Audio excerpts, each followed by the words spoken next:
കേന്ദ്ര സർക്കാരിൻ്റെ പുതിയ നിയമപ്രകാരം ഇനി മുതൽ എല്ലാവരും രേഖകളായിട്ട് സമർപ്പിക്കേണ്ടത് ആധാർ കാർഡിൻ്റെ കോപ്പി തന്നെ മാസ്ക്ഡ് ആധാർ കാർഡ് എന്നും പറഞ്ഞാണ്.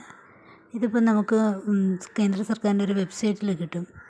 UADAI.gov.in എന്ന വെബ്സൈറ്റിൽ കയറിയാൽ നമ്മുടെ ആധാർ നമ്പർ അടിച്ചു കൊടുക്കുകയെങ്കിൽ ക്യാപ്ച അടിച്ചു കൊടുക്കുകയെങ്കിൽ നമുക്ക് നമ്മുടെ OTP വരും. OTP അനുസരിച്ച് കയറുമ്പോൾ നമ്മുടെ മാസ്ക്ഡ് ആധാർ കാർഡ് കിട്ടുന്നതായിരിക്കും.